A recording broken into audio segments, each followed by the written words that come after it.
All right, we'll start. Okay, we're at the time where our session starts. Before we actually begin the official session, we start with an invocation and then the pledge. So, Mr. Hart will give us our invocation, please. Let us pray. Our Heavenly Father, we thank you for this beautiful day, Lord. We thank you for the springtime. We thank you so much for the rain you have blessed us with. We thank you for our county. We thank you for our county government, our county citizens, and help us all work together to make some positive impacts in our county. And all God's people said, Amen. Now please stand, and Mr. Askew, will you lead us in the pledge? I pledge allegiance to the flag of the United States of America and to the republic for which it stands, one nation, under God, indivisible, with liberty and justice for all. Thank you. All right, we are in session officially now. Thank you all for coming. Try to get my microphone to work. Does it sound okay, Joe, if I sit still? We will ask the clerk to establish a quorum, please. Commissioner Blakemore. Present. Commissioner Askew. Here. Chairwoman Thames. Here. Commissioner Hart. Here. And I will mark Commissioner Wilson as absent. Thank you. All right, we need to have a motion regarding the approval of this agenda or to change it. Do I have a motion from the board, please? Motion to approve. Is there a second? Second. All in favor, say aye. Aye. And there were no no's. All right, motion, it passes that the agenda is approved as written. Now we need to approve or discuss the minutes from the last regular scheduled meeting held on April 2nd at 6:30. At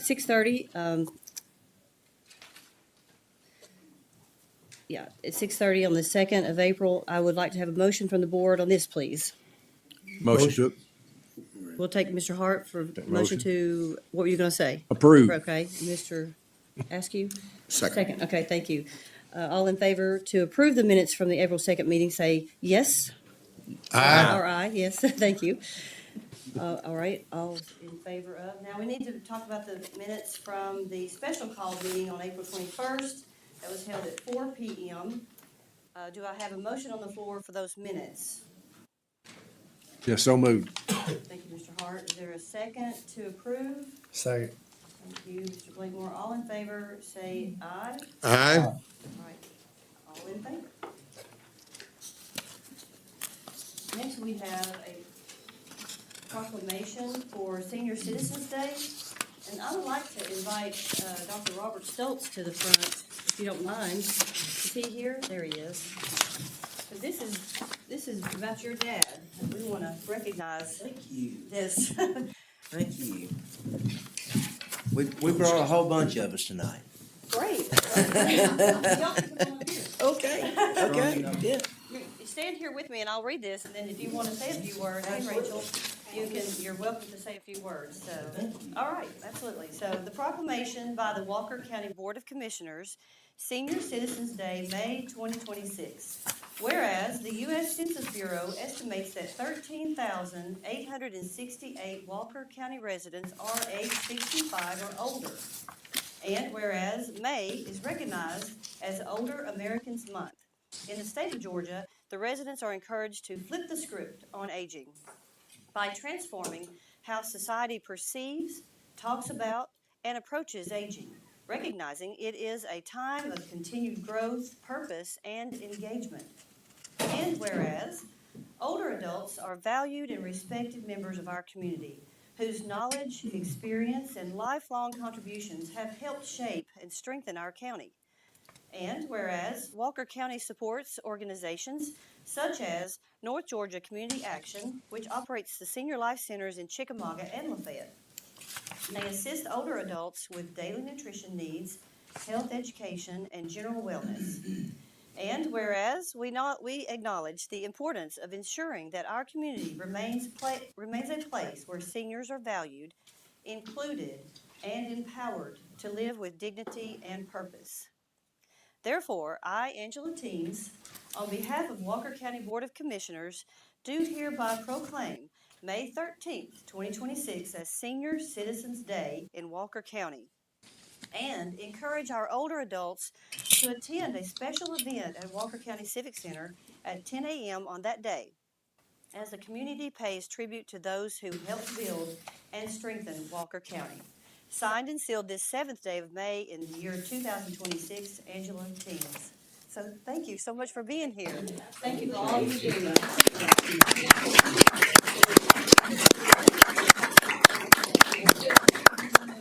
Right from here or whatever? Okay, I'll give this to you. So I just want to thank you, Chairwoman Teams, and the Board of Commissioners for continued support of Don Stoltz Senior Citizens Day. This Senior Citizens Day will be the 31st annual Don Stoltz Senior Citizens Day. However, Senior Citizens Day actually goes back 50-plus years when our dad, mine and Will's dad, along with a group of local businessmen, just had a concept to honor our seniors and for what they have done to build our communities and our cities and our county, and it has flourished since then. This Senior Citizens Day will be a very joyous day, but will also be a very sad day because we lost our brother Don on April 21st. And Don was the master of ceremonies for over 40 years. And we have some big shoes to fill, but we are looking forward to that day to celebrate Don's life and our dad's life, and we just want to thank the citizens for all the support. It's a glorious and joyous day for each and every one of us, so thank you very much. We greatly Thank you very much.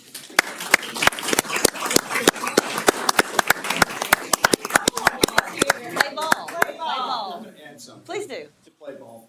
I'm an Atlanta resident, but my roots and my love are still here in Walker County and in Lafayette, Georgia. And just to say that this would mean so much to our dad, to our mom, and to our brother. So Yes. thank you all. Yes. So very much. We'll have a good day that day. We will. We will. Thank you so much. Appreciate you so much.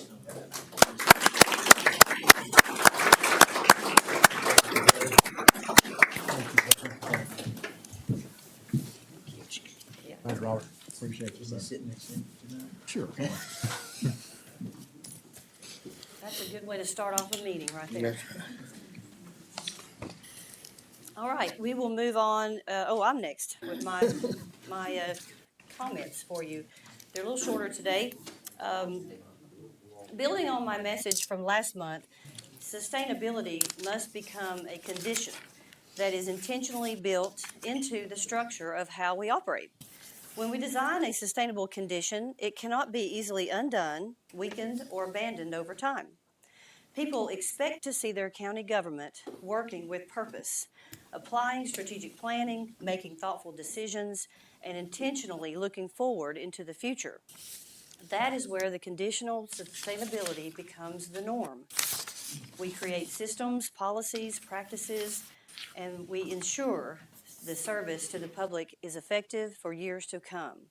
I want to share some strategic planning that is happening right now. In the last 3 months, more than $55,000 has been generated by selling unneeded equipment and vehicles.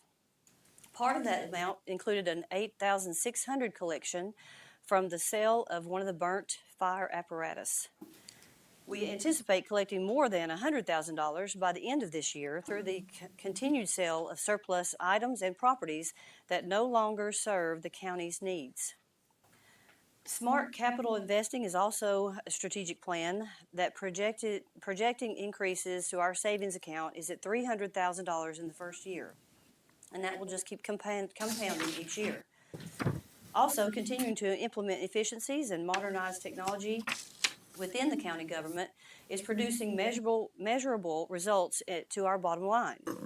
We are also investing in our employees by providing tuition reimbursement, expanded training opportunities beyond their regular job opportunities, and offering better benefits.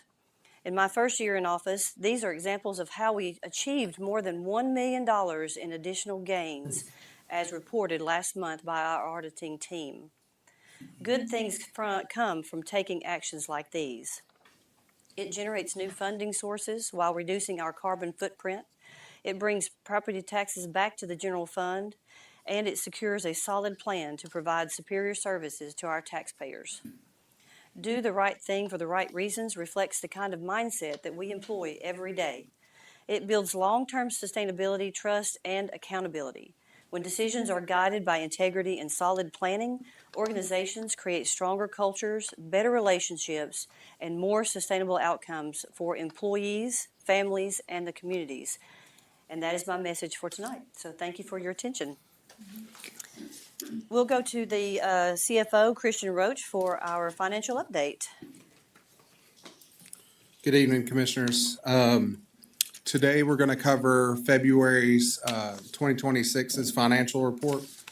I did update the financial report in the packet. I added a lot more information for y'all to digest. Just thought some more information that could never hurt. And I plan to expand on this next month. So hopefully we have a little bit more data in there. So on February 2026, our revenue was $25.97 million, which is 68.7% of yearly expectation. Our year-to-date expenditures were $14.09 million, which is 37.29 of yearly expectations. Our target usage is at 41%, so we are under on expenditures and over on revenue. So let's talk real quick about when you say projected, like we were supposed to be at what figure or what percentage? 53% now, and 41. No, what we're supposed to be right now. Currently, it's like 57 Yeah. as of May, but this is on February's. So expenses should be 57%, or could be, if it was meeting target, but we're lower than that, so we're spending less. So yes, we're lower than the target, but the target this number goes off of is the 41. Yeah, I gotcha. Okay. And if you look at the chart beside, you can see that revenue is higher than last fiscal year and expenditures are less than last year. So Just barely, but they are. Yes, that Right. is correct. Okay, good. Does anyone have any questions for Christian? Very good. Thank you. Is there anything else? Thank you, Christian. Appreciate that. We don't have a committee report tonight, so we'll move on to department reports. And this is Payne Gilley, the Director of Solid Waste and Environmental Management, to share some valuable information about his department, one of his department, which is the landfill. Payne, you have the podium.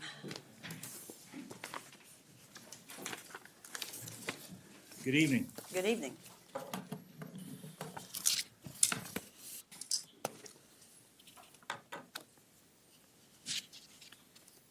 That the blue is his, Going to the right. unfortunately, we can't see it on this Other one? screen. There we go. Yeah. Okay. Okay. All right. So I've kind of prepared a text rather than having me stand up here and hem and haw and drag this thing out any longer than it needs to be. First of all, I'd like to say that operations are steady. Our budget is actually 46% below where the projected levels were. We're at 46% out of 50. So we're actually ahead of our projections, which is good. We're always looking for ways to improve our efficiency, to streamline things, find better costs. And this is an idea that's been tossed around for several years. And at this point, it might be a good time to actually focus on this and look at it a little deeper than we have in the past. So tonight, I want to review Saturday operations at the landfill using gate data, revenue data, customer survey results, and direct operating cost estimates. The goal is to evaluate whether current Saturday operations are justified from an operational and financial standpoint. Here's the next slide. Okay. So to summarize some of the key findings at a high level, the data shows that Saturday is the highest traffic operating day, but the lowest day for core tons and core revenue. Saturday traffic averages about 1.9 times more than weekday traffic.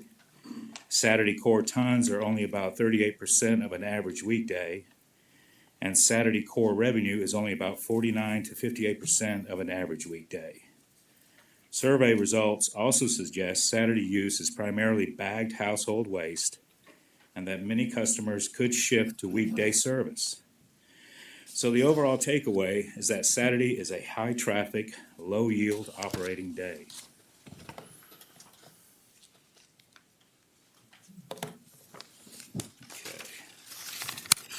This slide shows the core mismatch in the data.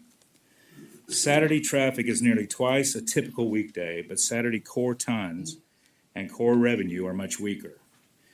That means that Saturday generates a high volume of customer activity without producing comparable disposal yield. So the question is not whether Saturday is used, it clearly is. The question is whether that level of use justifies a full cost operating day.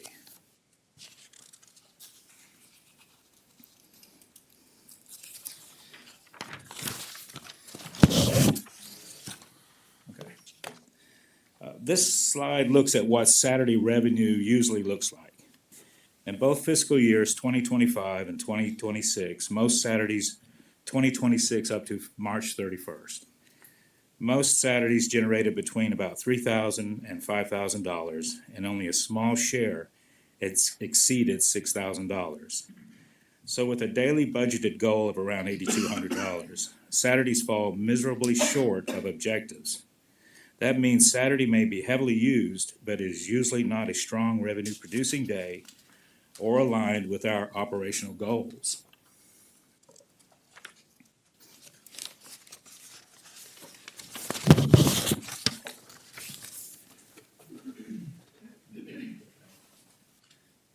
This is the practical meaning of that distribution.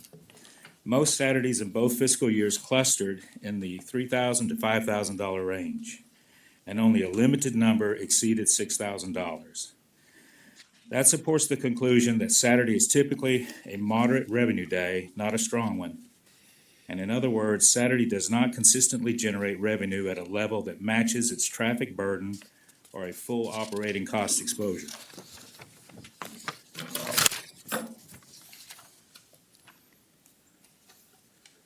Okay. This pattern is not limited to one period. In both fiscal year 2025 and fiscal year 2026, Saturday had the highest traffic, but it also ranked as the weakest day for core tons and core revenue. Saturday also showed weaker tons per ticket and weaker revenue per ticket. This is important because it shows the issue is reoccurring and not just a short-term fluctuation.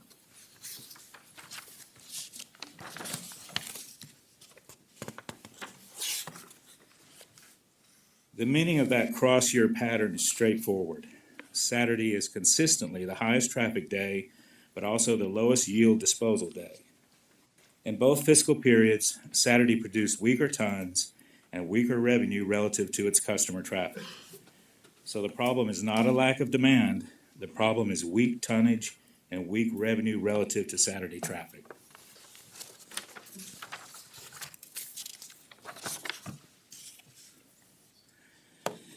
This slide shows the direct cost range in fiscal year 2025 because it covers a fiscal year. On average, a Saturday generates about $4,124 in revenue. Against that, our contracted disposal company, Republic, its cost is about $1,892. Heavy PTO usage Saturdays for labor is about $1,051 to $1,362. So on a low PTO day, we're looking at $1,051, a high one about $1,362. And Saturday fuel cost is about $124 to $165. That leaves a direct margin of about $706 to $1,058. So Saturday still appears to cover its direct labor, fuel, and disposal costs on average. These calculations are based on a 47.5-week schedule due to holidays, weather closures, incomplete weeks, or operation anomalies. If we used a 52-week year, the margin decreases to $696 under the low labor scenario and $345 with the high.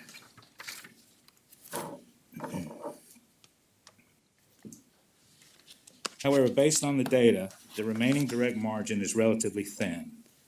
It also does not include management oversight, equipment maintenance and wear, utilities, or other overhead. So again, while Saturday may still produce a positive direct margin, that margin is thin relative to staffing, fuel, disposal, and operating burden required to keep the day open.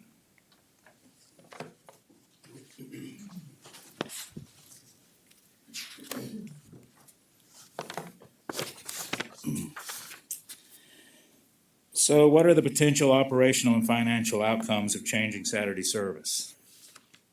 This slide models the projected net financial effect of several Saturday service options using one primary assumption. Approximately 75% of closed Saturday demand would shift to weekdays rather than disappear entirely. That assumption is based on both customer survey responses and observed disposal patterns.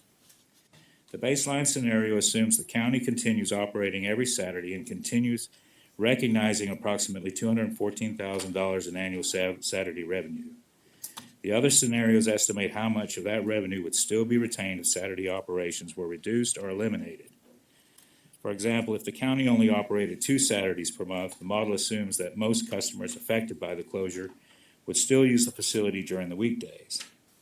Under that scenario, some revenue is permanently lost, but much of it is retained while Saturday-specific labor, fuel, disposal, and operational costs are reduced. Under the model, opening only 2 Saturdays per month improves the county's projected net position compared with staying open every Saturday. Full Saturday closure produces the largest projected financial improvement because more Saturday-specific operating costs are avoided. The lower section of the slide reflects conditions where PTO coverage and overtime replacement staffing are common, which is something we regularly experience operationally. Under those higher labor cost conditions, the financial benefit of reducing or eliminating Saturday service becomes even larger because Saturday margins weaken quickly as staffing costs increase. The important takeaway is that revenue declines somewhat under reduced Saturday operations, but the county's overall net financial position may still improve if enough customer activity shifts to weekdays and enough Saturday-specific costs are avoided.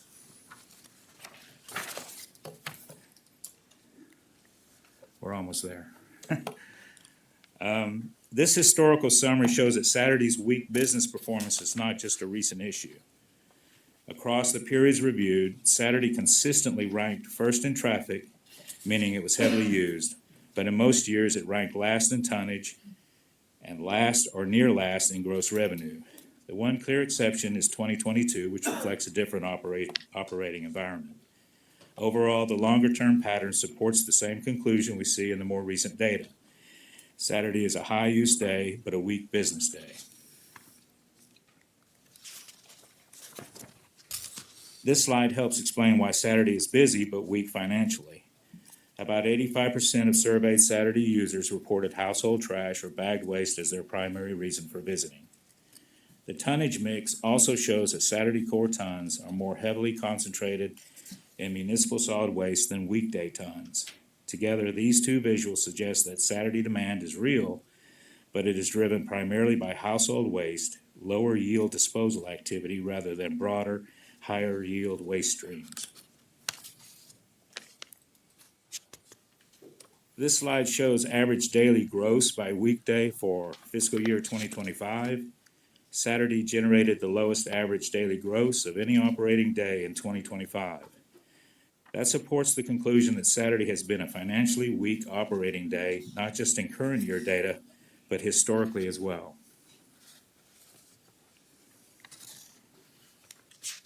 This chart shows the same type of comparison for the fiscal year 2026 year to March 31.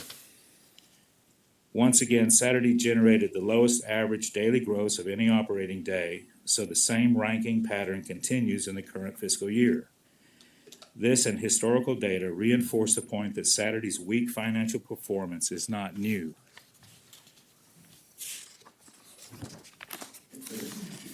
This slide addresses likely customer response if Saturday services changes. We surveyed over a 2-week period over 1,000 customers. About 73% of respondents said they could shift to weekday service if Saturdays were closed. The largest share of respondents also selected closing Saturdays as their preferred option if Saturday hours are changed, followed by alternating Saturdays. That does not mean there would be no inconvenience, but it does suggest many customers would adapt to weekday service.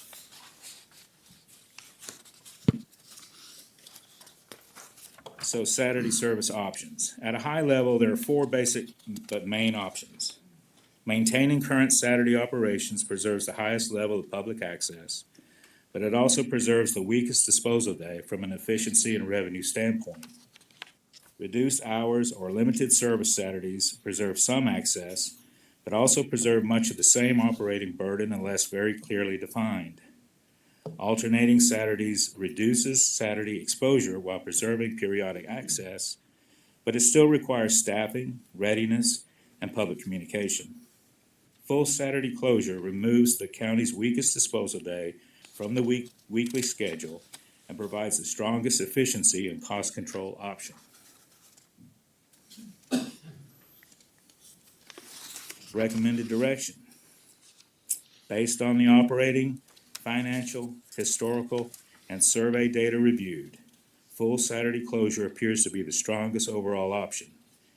Saturday consistently produces the highest customer traffic, but the lowest core disposal tonnage and lowest core disposal revenue. That pattern remained consistent across both fiscal year 2025 and fiscal year 2026 to March 31st.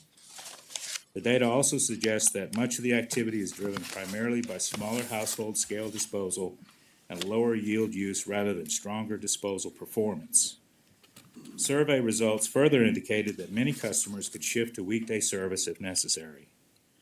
Under the closure scenarios reviewed, full Saturday closure also produced the strongest projected net financial result because a large portion of demand is expected to shift to weekdays while Saturday-specific labor, fuel, and operating costs are avoided. Please remember, the question is not whether Saturday is used. The question is whether the current level of use justifies continuing to staff, fuel, and equip the county's weakest disposal day when the county may be able to improve its overall operational and financial position by reducing or eliminating Saturday operations. Does anybody have any questions for Mr. Gilly? I have one, Sure. just out of curiosity, what's the deal with Tuesdays? Why, I'm just curious, is there something that makes Tuesdays our It's most typically- active? It's typically our commercial haulers come Okay. in with their waste. That's actually our best day. Yeah, so if we, eliminate Saturday, we could move that work into the week, become more efficient. We would have full crews during the week, How, get more done, and PTO wouldn't impact us as much. how many people did you say was surveyed in this? 1,001. So there's 1,001 people surveyed out of 70,000 roughly. Well, these are customers that come to the landfill. Yeah, I'm. We also I- discussed this with commercial haulers as well, so. I'm just saying, so yeah, your traffic's gonna be higher because it's the tax-paying citizens that work Monday through Friday. Yeah, they don't have as much trash, but to me, this is a service to the tax-paying citizens.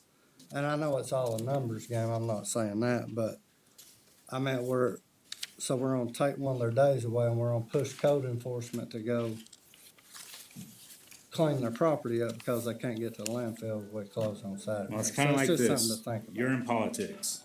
What do you need to win? I'm here for the citizens. 51%. Okay? There's more than 51% of the people that we surveyed. Look, I'm not running again, so it ain't about politics to me. I'm still representing the citizens of Walker And County. I am too.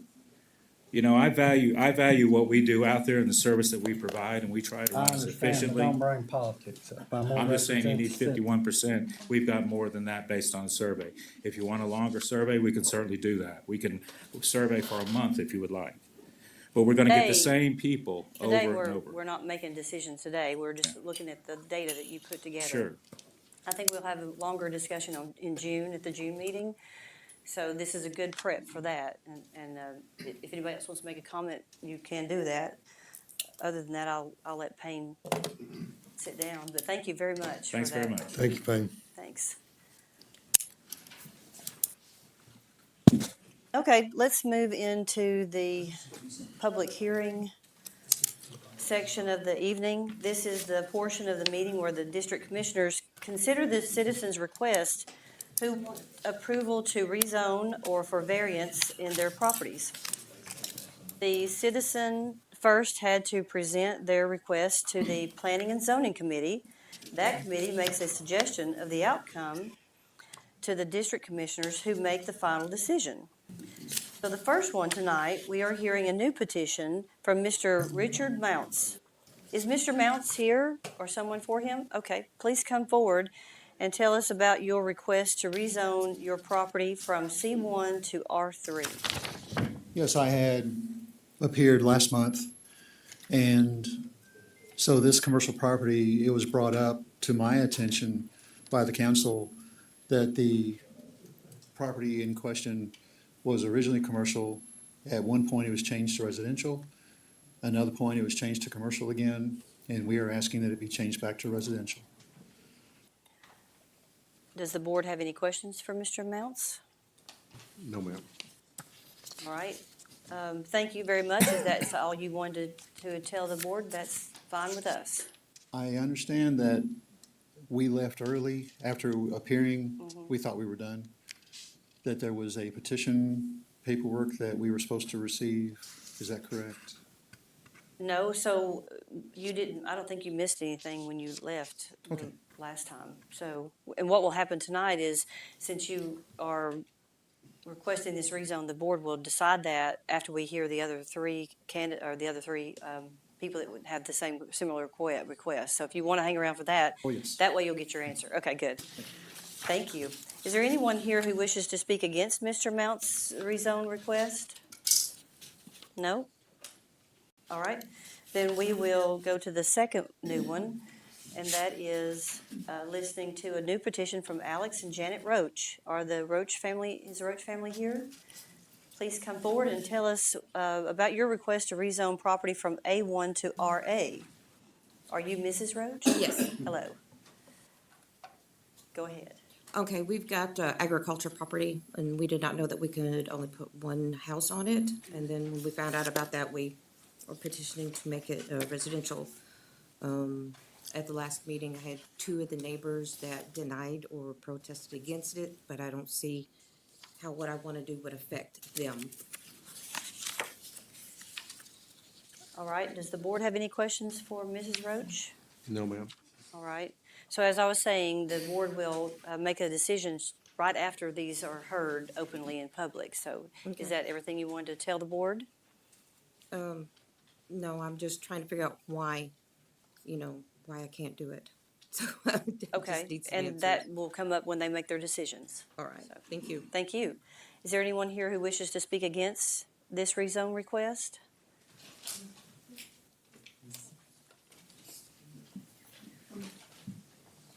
All right, please state your name for our records, please. My name is Kyla Holland, and this is my father, Terry Holland, as well. I have something typed up to read. Sure, go ahead. I would like to express concerns regarding the proposal development behind our homes and respectfully ask the board to carefully reconsider approval of this project. The area in question is currently a heavily wooded area and natural space that serves as an important privacy buffer, drainage area, and part of the overall residential character of our neighborhood. Developing this land would require substantial clearing of mature trees and would permanently alter the natural environment and appearance of this community. There are also serious concerns regarding increased traffic, parking demands, and roadway safety. Our neighborhood roads were designed for low-density residential use, and additional occupancy and activity may place strain on infrastructure that is already limited. In addition, the terrain and wooded conditions raise concern about erosion, stormwater runoff, and drainage problems and emergency vehicle access. Disturbing the land and removing trees could create long-term environmental and safety risks for nearby properties and homeowners. Many residents chose this neighborhood because of its quiet atmosphere, wooded surrounding, and low-density character. Approval of this project would significantly impact privacy, peaceful enjoyment of property, and the overall character of the area. We also believe there should be more thorough review of the long-term effects this development may have on the neighborhood, including traffic studies, environmental assessments, drainage evaluations, and infrastructure capacity. For this reason, we respectfully ask the board to deny the approval of the proposed development and preserve the existing character and environmental integrity of this area. Thank you for your time and consideration. Thank you. Can I ask a question? To them? Yes. Yeah, sure. So your property is directly south of the property in question, correct? Correct.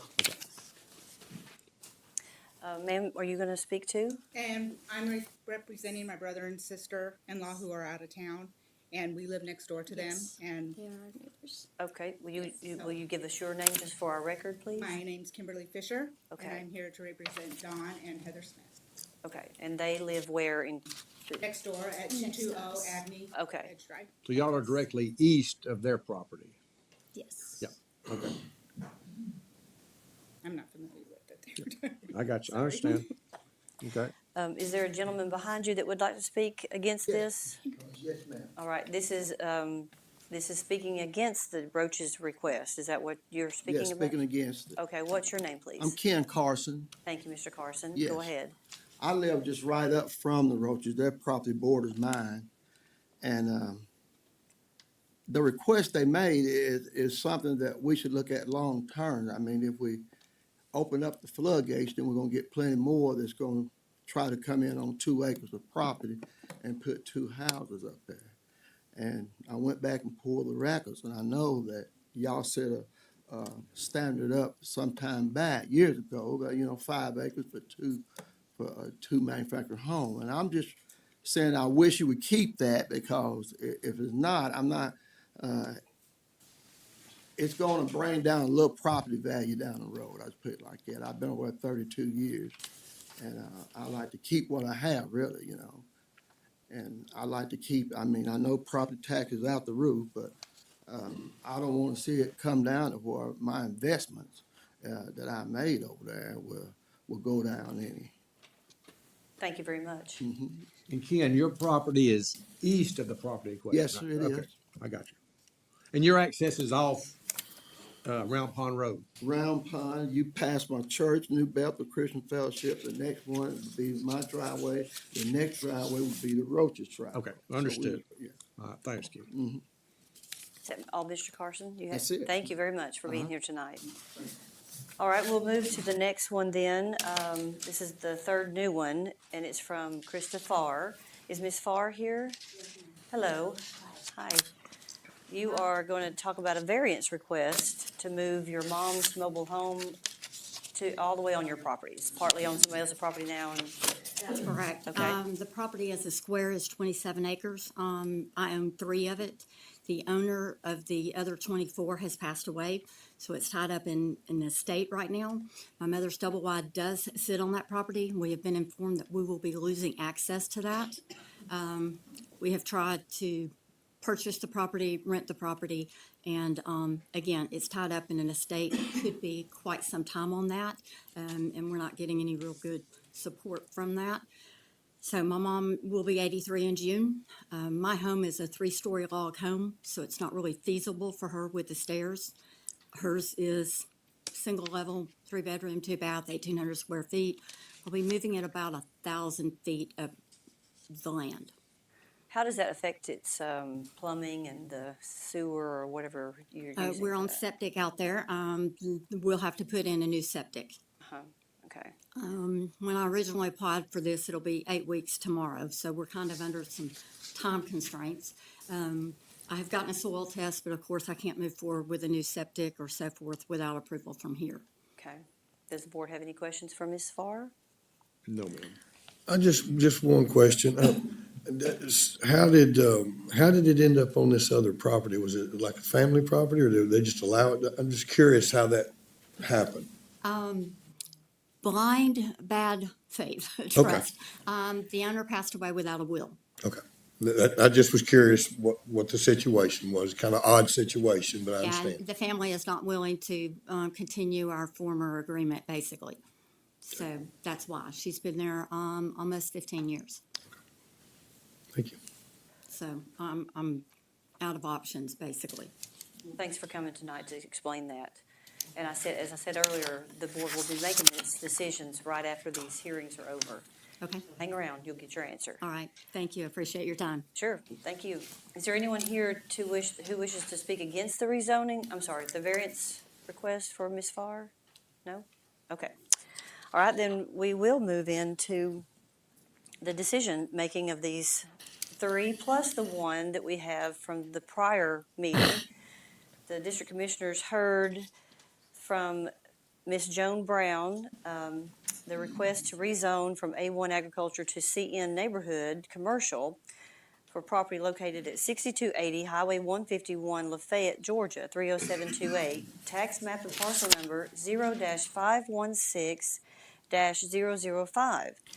This was originally heard by the Planning and Zoning Commission in January, and then this board heard it in February, and it was tabled, and then it was tabled again, and now I think, Mr. Hart, you want to address where we are today? I on will this? speak on it. So originally came to us as a proposed truck stop. The community did not like that idea, nor the church, nor the school, nor the Board of Commissioners. It is zoned currently A1, but it is in a crossroad community. So that, in our comprehensive use plan, does allow us to put some commercial use there, but Mark had some conversation with our attorneys, and we can kind of designate what can and can't go there based on the community. So I have been in contact with John Persley and with other district commissioners. I've sent them a revised drawing of what they want to do there now. It's a gas station instead of a big footprinted truck stop. And they're currently reviewing it now. We are going to have a community meeting in Naomi on May the 18th at the Naomi Baptist Church, excuse me. That'll be at 6 o'clock. So I'm going to get Joe Legee to help me push that information out. But at that meeting, the developer is going to be there. The developer's attorney is going to be there. And I encourage all citizens to be there to look at what they're proposing to do now versus the large-scale truck stop. With that being said, I'll make a motion to table it till our June meeting. And at our June meeting, we'll then vote to accept our new proposal or not to accept a new proposal. All right. Do I have a second motion to table? I'll second that. Is there any further discussion? No, ma'am. Thank you for that clarification. Appreciate your time and effort into this subject. Yes, we've had a lot of discussion about it. I've talked to a lot of folks who live at Naomi. John Persley has been very helpful. The developer understands the concerns, and they're trying to be part of that neighborhood, but they want to, I know change is hard for some people, but they have scaled down their operations. So I want everybody to look at that on May the 18th. So we've all we've got a first and second motion to table to June the 2nd. What's our June date? It'll be Or the 4th. the 4th. To table this matter to the June 4th meeting. All in favor say aye. Aye. And that was everybody, so that's unanimous. Thank you for that. Now we will go to the rezoning, the new ones that we just heard. So the first one was from Mr. Richard Mounts, requesting a rezone from C1 commercial to R3 residential for property located at 1412 Happy Valley Road, Rossville, Georgia, 30741. Tax map and parcel number 0-135-039. The Planning Commission recommended this rezone be approved as submitted. What is the pleasure of this board? Motion to follow the planning commission's recommendation. Is there a second motion to approve? Second. Is there any discussion needed? Well. All in favor say aye. Aye. It was unanimous. Mr. Hart, did you say aye? I'm sorry. Yes, ma'am. Okay, thank you. Unanimous. The motion passes and it is approved for Mr. Mounts to have his rezone request. Okay. The next rezone request was from Alex and Janet Roach, requesting a rezone from A1 agriculture to RA residential agriculture for property located at 3791 Round Pond Road, Lafayette, Georgia, 30728. Tax map and parcel number 0-496-009A. The Planning Commission recommended this rezone be denied as submitted. What is the pleasure of this board? Make a motion to follow their recommendation and deny it. Is there a second? Second. Was that Mr. Blakemore? Second. So 2 denials. Is there any other discussion? Yeah, just to talk about it a minute. So at the planning and zoning meeting, John Hintz made some good points about this. If you look at our comprehensive use plan, it is something that we could possibly allow, but in this situation with so many neighbors living so closely, and like Mr. Carson said, it's, these people moved out in the country to be out in the country. And I can respect that. And the topography on that property it would be tricky to do this on. So that's why I support the denial. Okay, thank you for that. Any further discussion needed? All right, all then in favor to deny the Roaches' request for rezone, say aye. Aye. That was unanimous as well. So, Mr. and Mrs. Roach, do you understand that denial as it, Well, I don't understand if it's agricultural, nobody in the neighborhood has any farming. Nobody in the neighborhood has animals. The trees on that backside of the property are rotting and falling down, they need to come down anyway. it's the comprehensive plan that Mr. Hart was explaining that we're trying to stick to. And you are right beside a large piece of property as best I can remember. That looked like it was, There are some large tracks there, yes, yeah. ma'am. So it's unfortunate for you, but that's the decision of the board tonight. I just want to make sure that you understood that. Thank you. The next was the variance from Krista Farr requesting to move a mobile home to accommodate her mother living on her land and not on a neighboring property. The property is located at 159 Dusty Trail, Lafayette, Georgia, 30728. Tax map and parcel number 0-587-016A. The Planning Commission recommended this rezone be denied as submitted. What is the pleasure of this board? They recommended approval, did they not? Approval. Oh, you're right. My bad. I apologize. Thank you. Yes, ma'am. Okay, let me restate that. The Planning Commission recommended this rezone be approved as submitted. What is the pleasure of this board? Motion to approve. All right, Mr. Yes, ma'am. Hart, is there a second motion to approve? Second. And any discussion on this one? All right, all in favor to approve this this variance request, please say aye. Aye. And that was unanimous. All right, thank you for that. And if those members of that were here for this reason want to leave, you're welcome to leave, or you can stick around for the rest of the show. We will move now to public comment. Each person addressing the Board of Commissioners will have 5 minutes. The board may or may not choose to answer or to comment to the speaker. Please address your comments directly to me as the chair to begin with, and I will then respond or send the question to one of the commissioners as may be needed. So who would like to come first for public comment? Mr. Pope?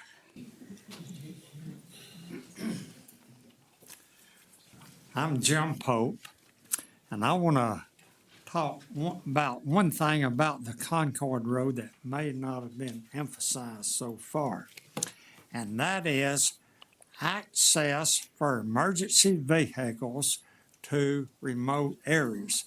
Now, Concord Road is not miles away as a remote area, but where it's at, it's hard to get to if it wasn't there. Now, last month I got into this situation. A forestry truck had to come in to put out a wildfire.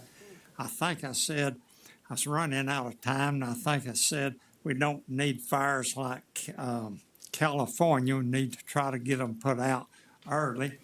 But tonight I'd like to change that to also include we don't need them like South Georgia, burning all of these houses now. That was bad. Now, another case is one day about 15 years ago, I was coming down Eastern Merchant Road at nighttime. It was very dark, and where Concord Road joined Eastern Merchant, I saw a light shining up out of the tall grass from the edge of the road, maybe 30 feet away or so, and I couldn't figure out what it was, so I stopped, turned my flashers on. Another car stopped about that time. We headed out, and we found a motorcycle turned over. And the light was shining up, but we could not find the rider. We was looking for the rider, and then finally he hollers out, "Here I am." He was injured so bad he couldn't walk. And I told the other man, "You watch him, I'll go call 911. I did. And then I went back up there, and pretty soon the ambulance was coming down the road, but not Eastern Merchant Road, down Concord Road. And the ambulance got there within 18 minutes from the time I called. I thought that was very surprising, him getting there that fast. But it does show if something goes wrong, Concord Road is there for access to maybe situations like this. Another case, about 20 years ago, there was a young child missing in our community from the Eastern Merchant Road. At first, they thought she had just wandered away, but it had a lot of people concerned in the community out looking for her. And they did not find her that night. I remember my comment was, if she's out there spending the night in the woods, then I'd be afraid the coyotes or something would eat her up. But anyway, they eventually found her on South Dick Creek Road, and as best information I got, her mother, who was on drugs, left her over there and forgot where she left her. Now, another situation that might arise, we're getting into these situations where we're seeing some parakites or gliders or these ultralight things. At any time, they could have an emergency crash in the remote areas back in there, which would necessitate the medical personnel getting there quickly. And then it could be hunters having emergencies out there, either falling out of a tree stand, getting shot by other hunters, or just natural health problems, heart attacks, strokes, and so forth. So I'm just here saying, giving you my opinion, it would be good to keep emergency access to these remote areas, and that's one thing Concord Road has done, as I said in these examples. So I was just wanting you to understand, hey, that might be good to have that emergency access to this area. Thank you. Thank you very much. That was very informative. Is there anyone else who would like to come forward? You're okay though, right? Yes. Thank you. Hello. Good evening, Robbie Tate. I didn't intend to speak, but after hearing Mr. Gillies' comments about closing the landfill and then Commissioner Blakemore's comments, I want to say I appreciate you speaking up.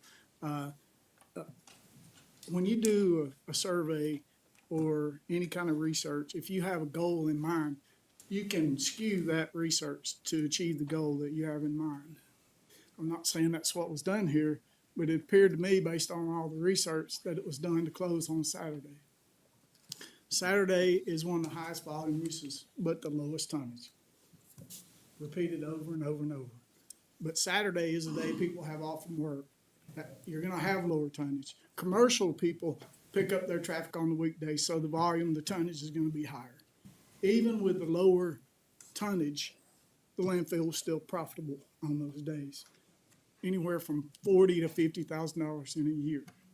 So I just stand here in opposition of closing on Saturdays. Thank you, Mr. Thank you, Robbie.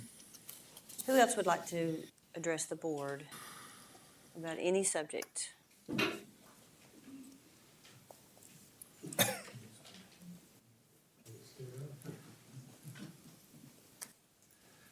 Good evening, Madam Chairman. Good evening. Say your name for the record. I'm Ned Yates. You. Comment on the landfill. Simple suggestion. Most people do work Friday, Monday through Friday. Saturday they're off. Close it Monday. Oh, why let those people come on Monday? Just close it. Be open Saturday. It's a service for the citizens. It's not to make money. All right, Madam Chairman, I got a problem with you. I'm a little worried. Your memory seems to be deficient. Forensic audit. Only 2 people have said anything. Well, I have said something at least twice, if not 4 times, in this commission meeting. Apparently you've forgotten. I also had personal conversations with you about a forensic audit. We talked about it on telephone before you were elected, after you were elected, and even election night, and you have forgotten. The other thing is, just give me a moment, I'm a little slow. You know, we have a problem with your executive operations. The IRS requires all mileage is tracked. Failure to track mileage, personal mileage, results in losing the ability to deduct for business mileage. All mileage is then counted as personal. Commuting, even if you're on call, is a personal mileage according to the IRS. Chairman Teams, apparently you have personally benefited by not enforcing the IRS requirement. It appears you may have should have claimed responsibility for about $14,000 in fringe benefit income for 2025. You have violated your own policy, which prohibits employees or elected officials from personally benefiting from Walker County. You know, Madam Chairman, if you have a problem with your memory, maybe it's time you resign. If you can't enforce the law, you're the chief executive officer in our county. Enforce the law, do your job. If you're mentally incompetent, which your memory seems to be negligent. So resign or get it straight. Thank you. I have to comment on that. For one thing, the forensic audit has been looked at. The board agrees with me, and y'all can say you don't if you don't, but we looked at it, and there is no reason to spend $500,000 plus for a few people that think we need a forensic audit. There was nothing wrong with the books. The auditors don't think there's anything wrong with the books. There will be a new board in January. If they feel differently, then we can have that discussion. Can I make a comment? No, it's my turn now. The vehicle policy, we have spent over a month looking at that. Had legal counsel, spent money on auditors reviewing it, lots of time, and you are correct. We are going to start charging on a W-2 for the few cars that go home at night. We are organizing that right now. We don't have it all in complete structure, but we feel that there was enough merit to warrant doing that. It was less than the number you gave. Do you happen to remember what the number was? It's $3 per day take home, which is $780 per. What about mileage and gas? Point of order. So we do not use, if you look at publication 15B, there is a commuting rule that establishes a $3 a day charge to fringe benefit. It's just an unpaid earnings on the W-2. So it's the $780 that's not being taxed that we're looking into. And some of the vehicles we have are exempt from this because they're emergency response vehicles, or they have their structure of the vehicle is not allowable for personal use. So we can't, like animal control has truck, cages in the back of their trucks. They can't utilize those vehicles for personal use.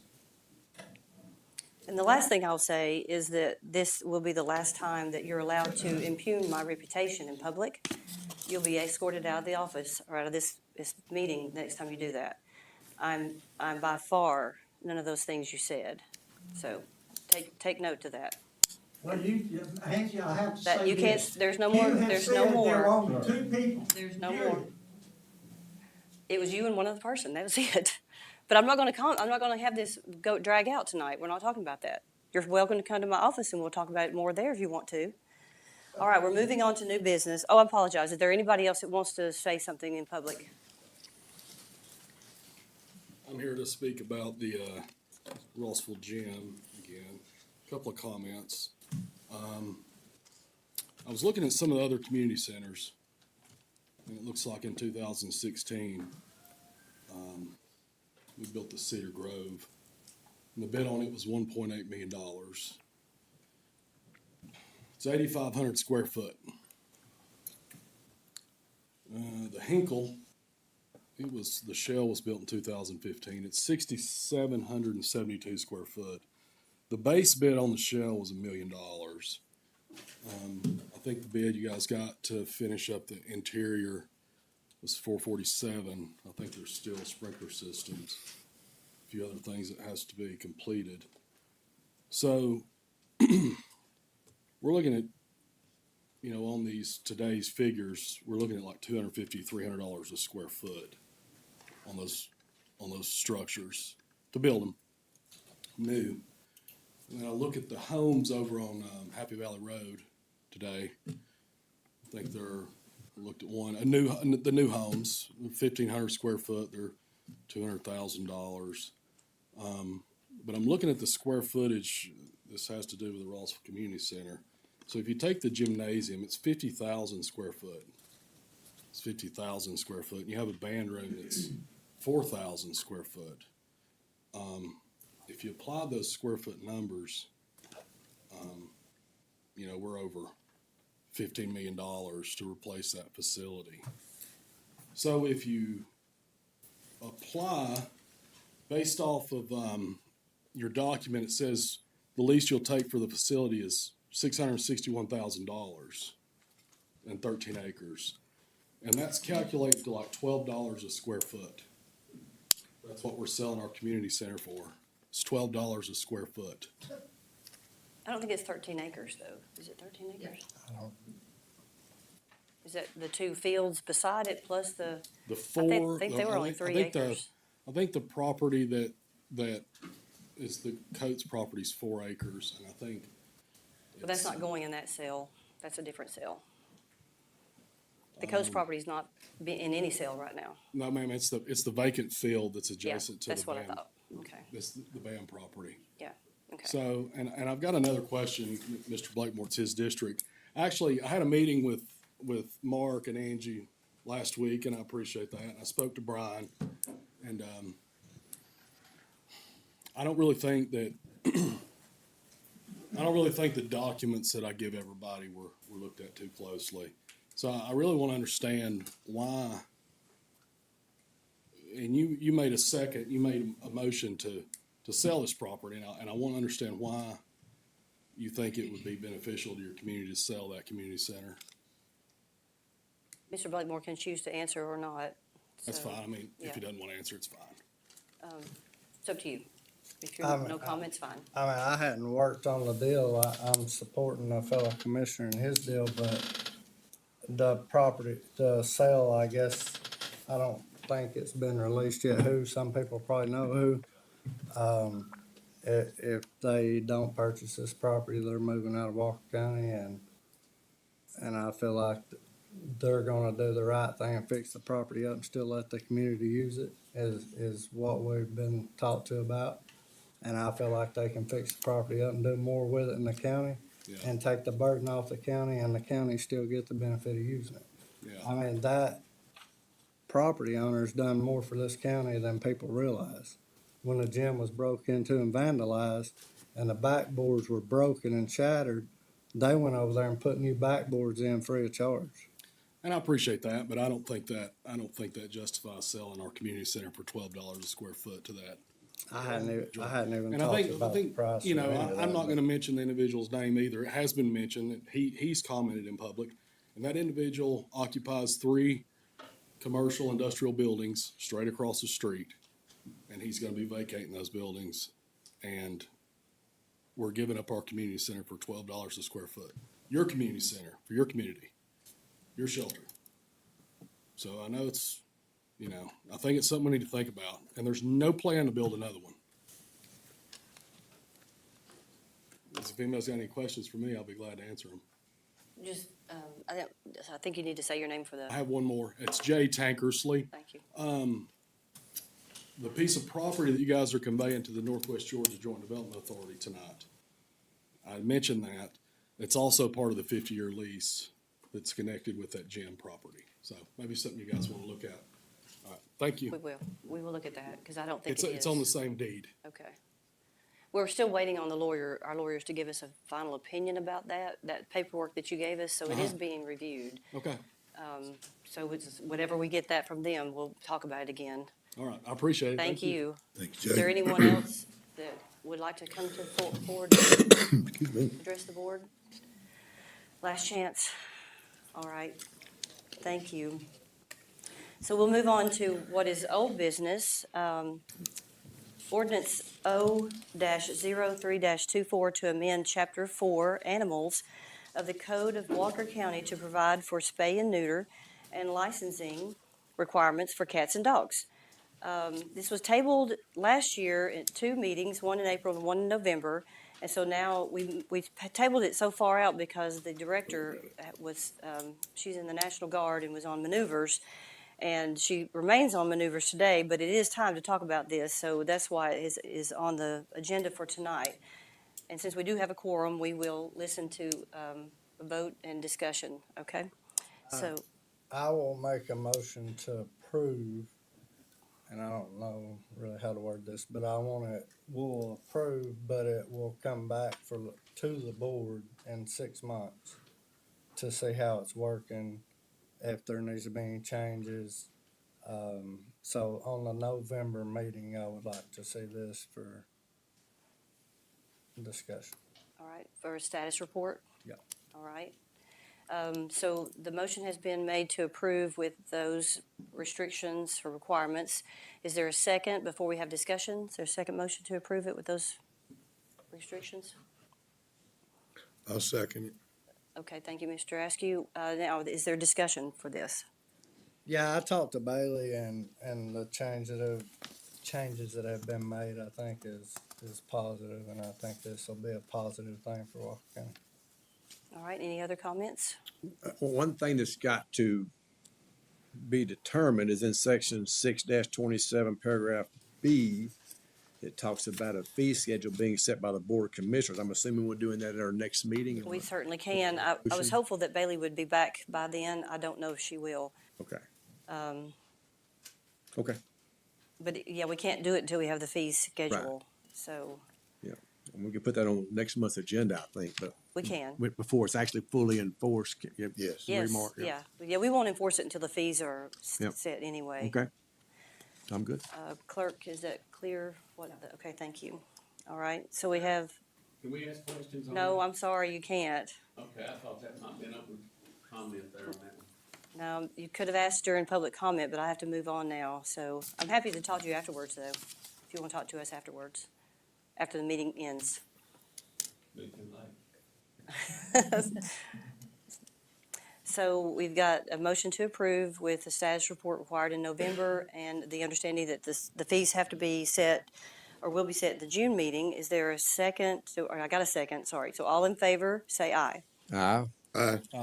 Did you want to say something else? Yeah, I did. Sorry, go ahead. No, I'm sorry. I should have spoke up a little quicker, but what I wanted to mention is, I think on that 6-month review, that gives us an opportunity to look at it, and then if need be, that I want everybody to understand, if after we've watched it and seen how it works, if it needs adjusted, that's our intent, is not to just let it roll out, but let's see how it works, give the animal control some teeth to help them do their job, and see how it pans out, and then we'll look at it again. So that's I just want to make sure everybody knew that was the reason for it to come back in 6 months, was to actually evaluate it, and if there's need to be changes on either side, then we would review it then. Okay, good clarification with that. So all in favor to approve it with those restrictions and requests, say aye. Aye. Is that unanimous? Yes, all in favor. All right, thank you. We can move to the new business now, because we don't have anything in the consent agenda. The first item under new business is Resolution R-032-26 to set qualifying fees for the general election. This affects the fees for people wanting to become candidates for the positions of tax commissioner and the school district seat 4. And this is the November election. I will entertain a motion from the board at this time. Motion to approve. All right, Mr. Blakemore, is there a second? Second. Is there any discussion about these fees as they are stated in the resolution? None? All right, all in favor say aye. Aye. It's a unanimous approval of that resolution. Thank you.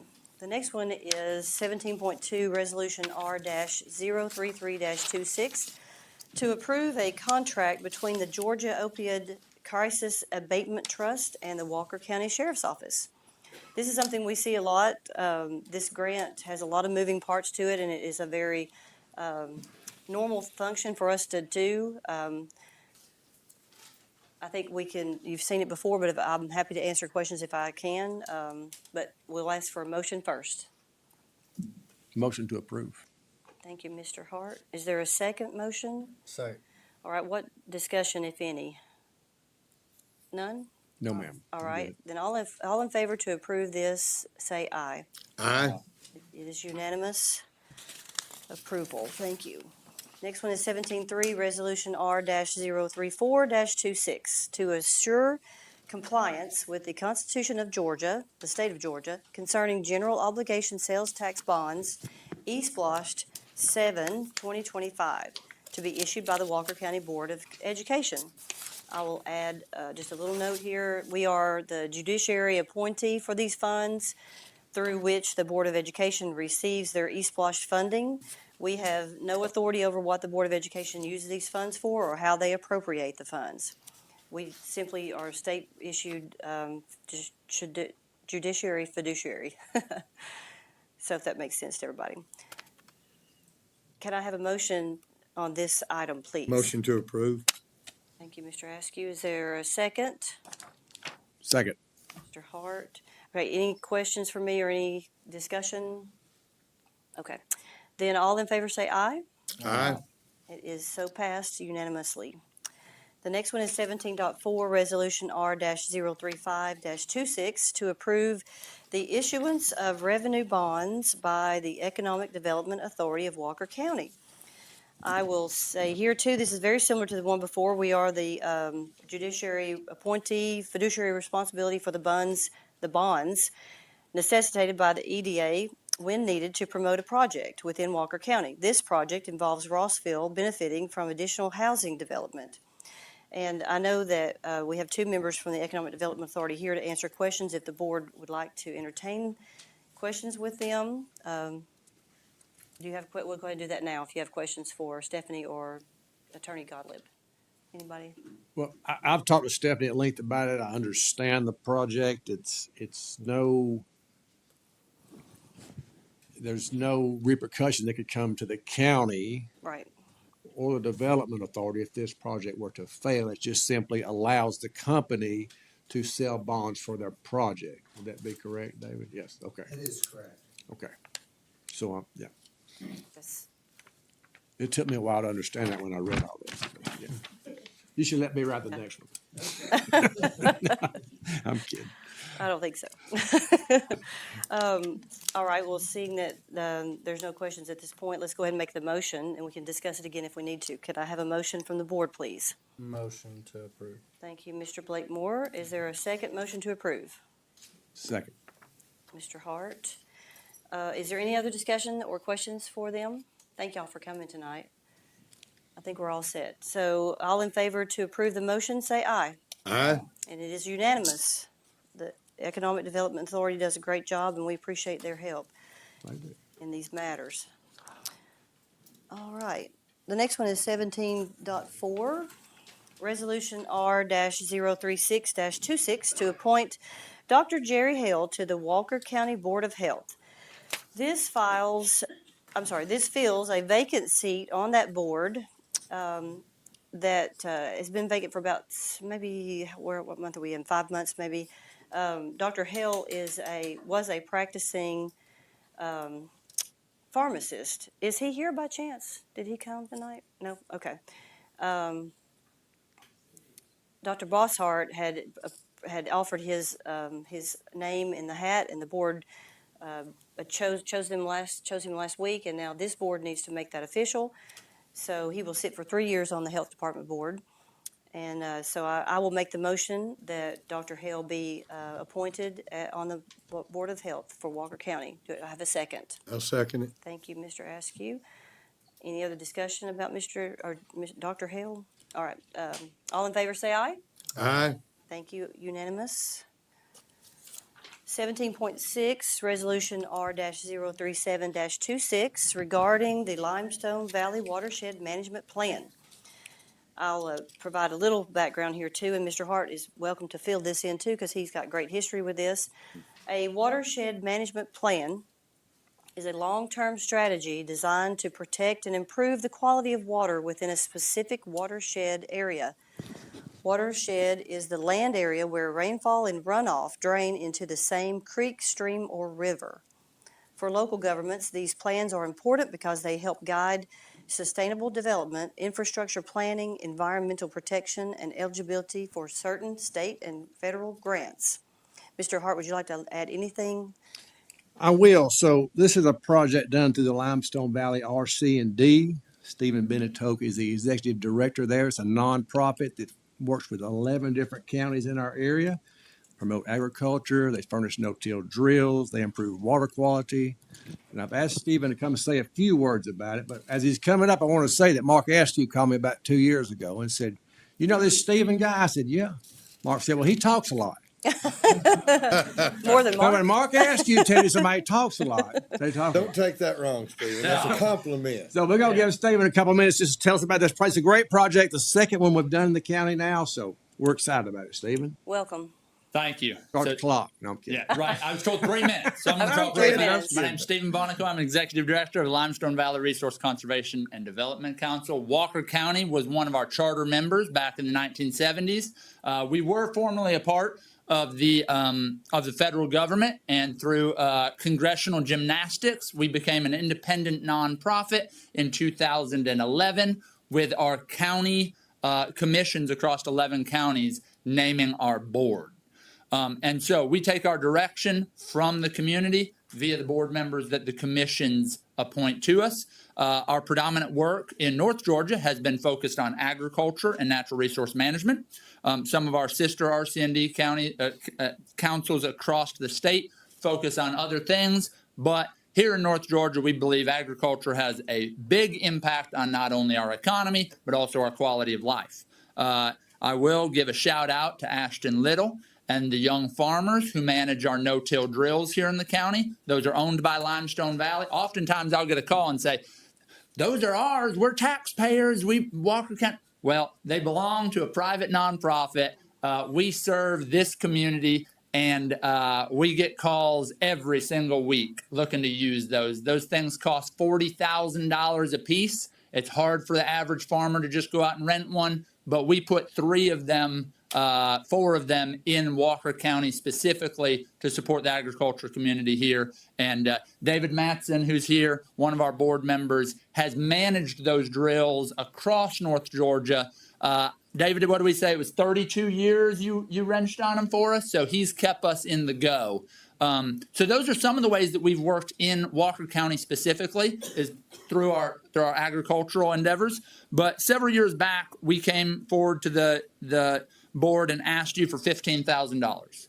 We took that $15,000 and we wrote a watershed management plan. We leveraged it against state funds. The state gave us money through an EPA grant, Clean Water Act grant, to do some planning.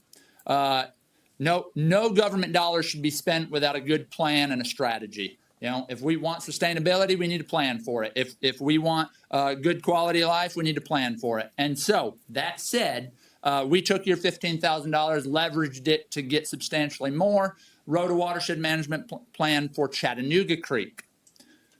With that, we have to date received $440,000 of your federal tax dollars back into the community that would have gone elsewhere.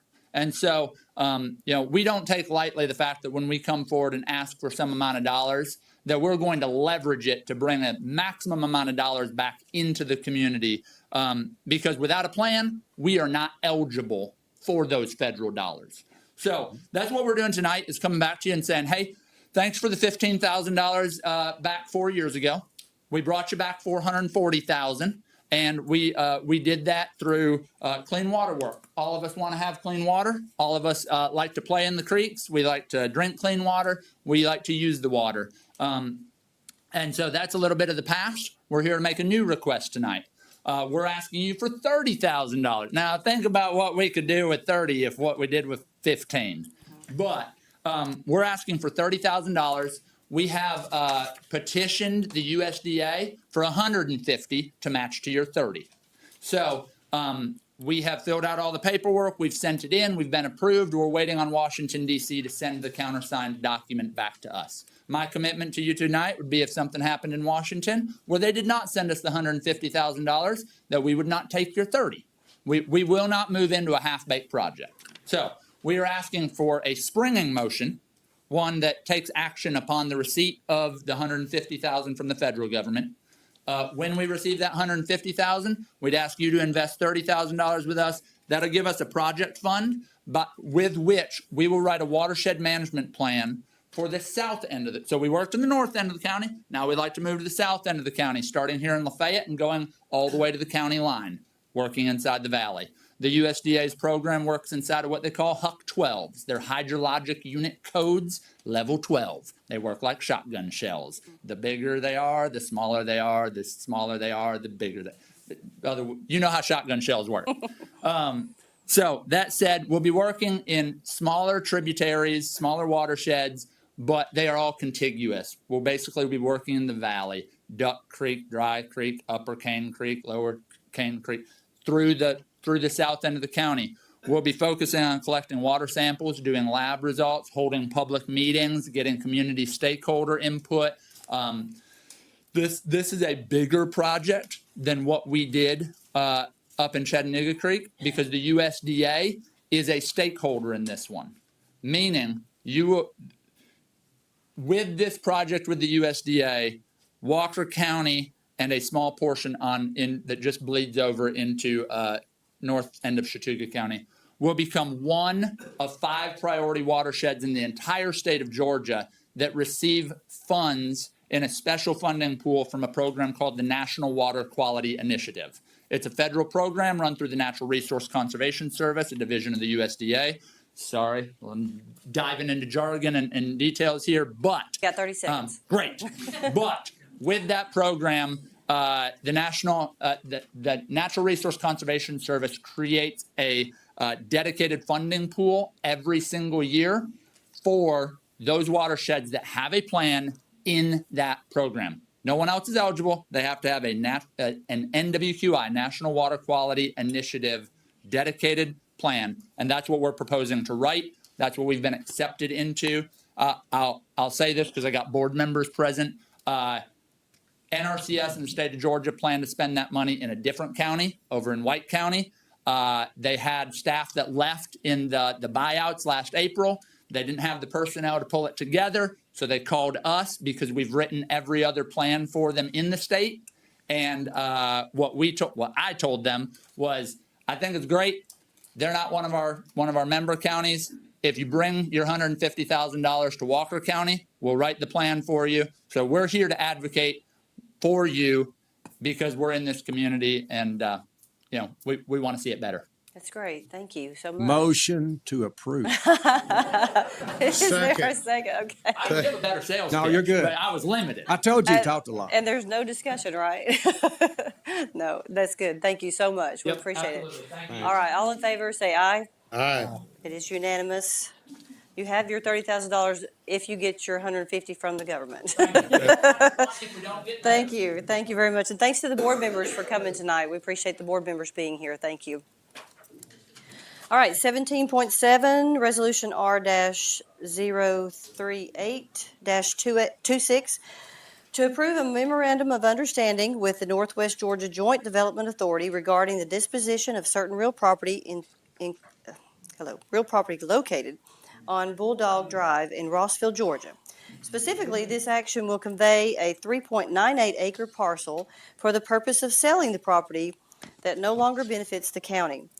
The future development of this property will return it to the tax digest and generate additional property tax revenue for the county's general fund.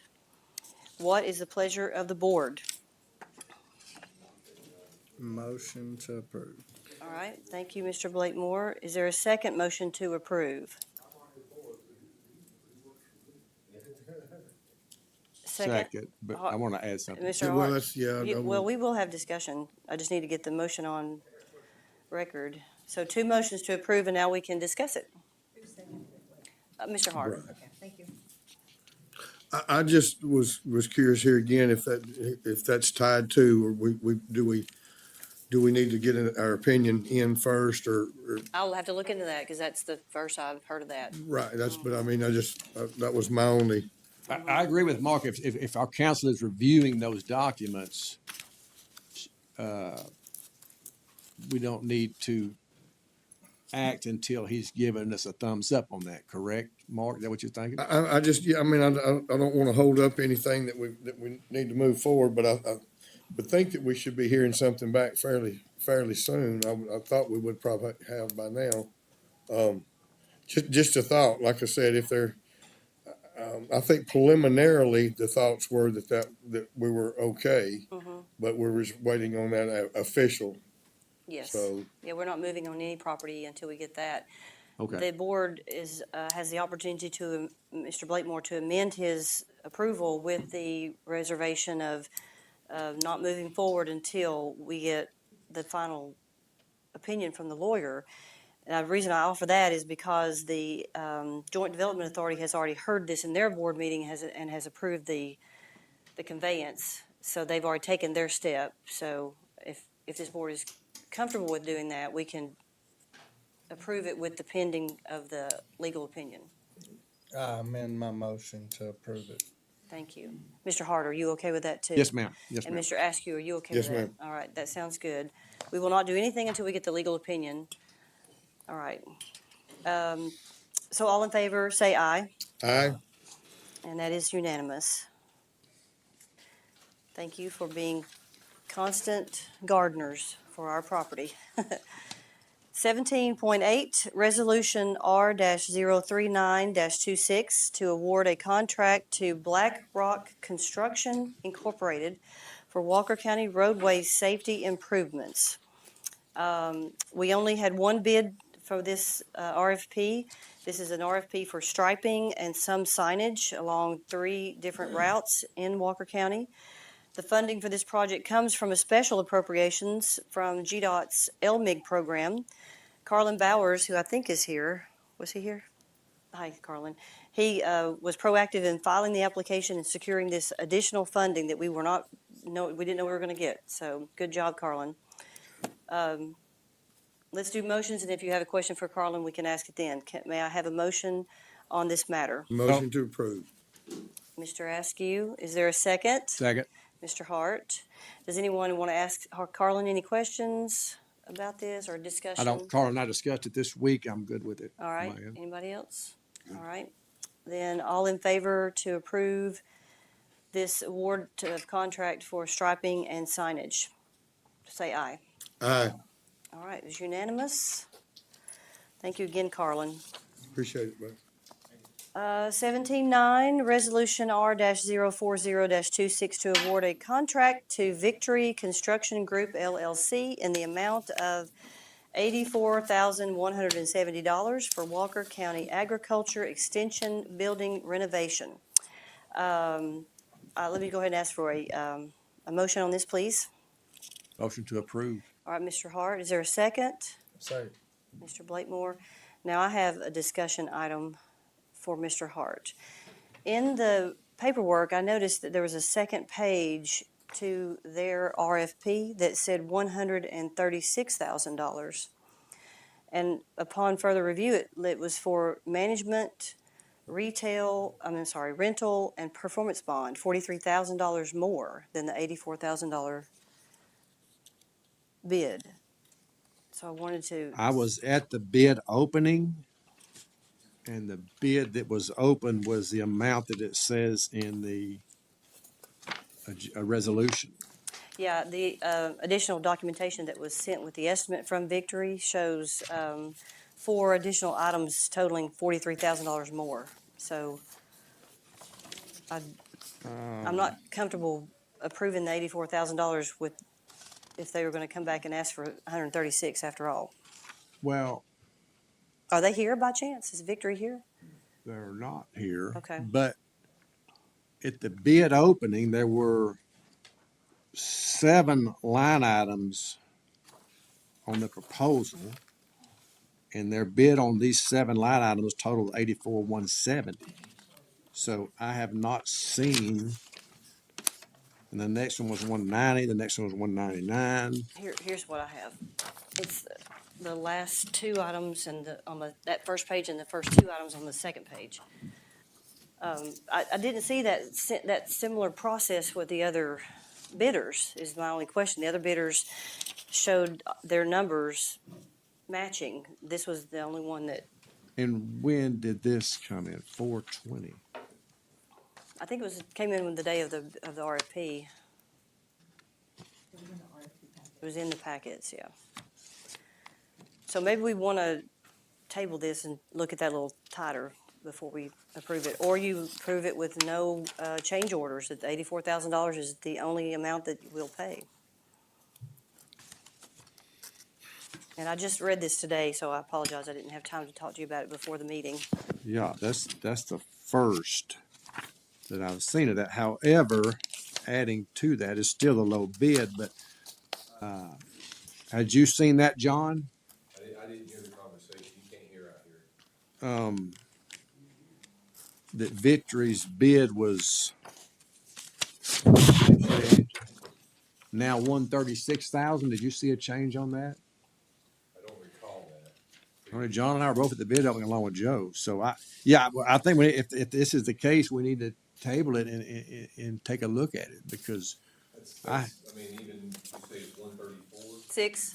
136. Yeah, it's still, The next lowest bid was at 190. that is correct.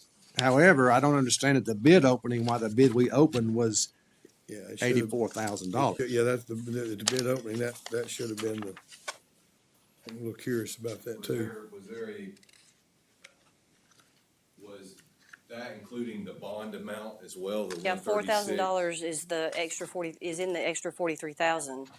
The extra 43,000 includes the bond, management, and like oversight of the team and the rental agreement, or rental Equipment. Yeah, For that.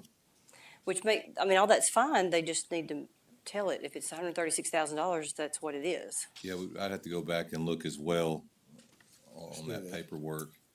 Well, we'll To make just sure table that's it. accurate. Let's account. table it. I may want to have a quick call meeting To move it forward. so if 3 of us can be there and move it forward. But I want to talk to John and talk to the contractor and see why this wasn't in their packets. Absolutely, yeah, because I know the other 3 bids. I think FHP was at 29, 220. I can't Correct. remember. Yeah, either, it's so- by far the lowest bidder, but still, Had They have more, that. yeah.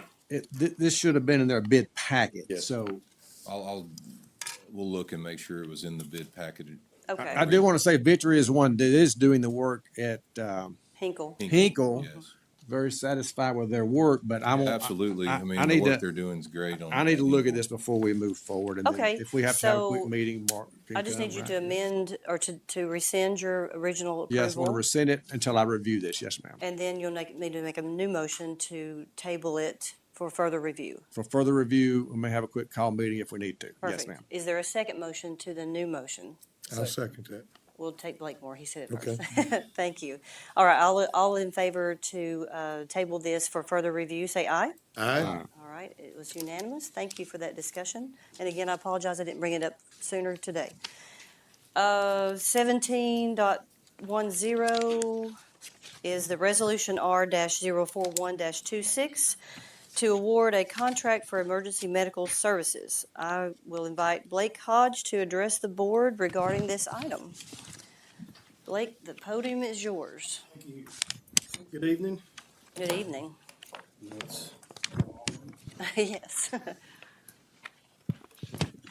Thank you for the opportunity to meet with you, and you should have in your packet, I submitted a letter of recommendation to Chairwoman Teams. Does each of you, did you get that? Okay. They should have it. The purpose for this memorandum was to recommend that Walker County Board of Commissioners award the contract for emergency medical services to Advent Health EMS, following a competitive request for proposal. The current EMS contract ends the end of February of 2027. So in the event that we were going to have a change in provider, we wanted to allow enough time that process to take place. There's a lot that goes into it, such as the capital alignment and employees in doing the hiring and getting everything transitioned. We received 5 proposals on March 31st, and Advent Health was the lowest as far as cost at $600,000. Now, often sometimes you get alarmed when bids or proposals come in and it's the lowest bid. Our current provider, round numbers, was $1.4 million higher than the 600, so they were right at $2 million. I can tell you that that's not the case in this instance. I'm the EMS coordinator for the county.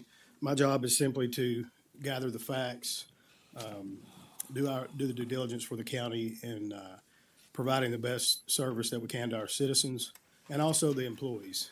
And we worked hard on gathering that information and arriving at the decision that we did for the recommendation. Myself, Chief Farrow, Director Creekmer went and met with the Advent's leadership team, which most of them are here present today. And we were extremely impressed with their professionalism, their leadership, their commitment to the service they provide, how they collect the data, how they analyze it, how they try to make improvements. I think it'll be great for Walker County. One thing we really look at is regional stability and where they are in their footprint, and they're in 4 counties: Murray County, Gordon County, Polk County, and in Rome and Floyd County. In the city of Rome, that's in Floyd County. I did reach out to all of my counterparts in these areas, and they had nothing but great things to say. Communication, leadership, community engagement. One thing that stood out is their community involvement. In 2025, they had over 90 events, 1,100 service hours. So they were somewhere nearly twice a week in the communities doing something. And I think that speaks loudly of their commitment to being engaged and being involved. They also have certified emergency managers on staff. They have command units for large events, large-scale events, disasters to help with emergency management. In the event something happens, they can be here quickly to help mitigate anything that we need in that aspect. They have, and you guys correct me if I'm wrong, but is the paramedic program you have is the only one that's being held by EMS service? Currently. Grady's the only other one. So north of Atlanta, when we were down there, they actually had the paramedic program going, which speaks highly of their commitment to advance the EMTs and move them up through the ranks in EMS and their commitment to their professionalism. They have full-time training positions. Their training facility was spot on. They have continued education. Just really impressed with how they handle business, and they've been extremely professional. So in this instance, we looked at, one thing that you guys know and you have supported in my time here is commitment to the employees and making sure that the pay is comparable, leaving one service to the next, that their benefits are good, that the retirement's good, and they're in the Advent's in the top of the market in pay, and their overall benefits exceeded all others. So again, I'm very pleased. It is the recommendation. I came back with all the information, met with the public safety officials from the sheriff's department, all the cities, emergency management, 911, and it was unanimous. There was no other really discussion. It was in our face that this was the best decision for our recommendation to you. If you don't mind, I'd like to ask Scotty Hancock up here. He's the executive director of community advocacy for the Georgia market for Advent. Is that okay? Sure. He speaks. Yes. Thank you, Blake. Y'all got a gym with Blake because he worked us over real good, I promise you. We're excited to do this. I got my command staff here with me. Marty Robinson's the director of EMS at Polk County and in Floyd County. Assistant director is Alex Wright, and then we have Gordon County. they hadn't left yet. Gordon County, Mark Bramlett is the director there, and then Doug's the director at Murray. We want to invest in the community. That's why we're here. Our mission statement is extending the hill of ministry of Christ. We're a Christian-based organization. We got 84 hospitals across the country. We're based out of Orlando. We're the main provider for services at Disneyland. If you go to Disney, if you watch the Daytona 500, we're the main sponsor for the Daytona 500. We do have a NASCAR car.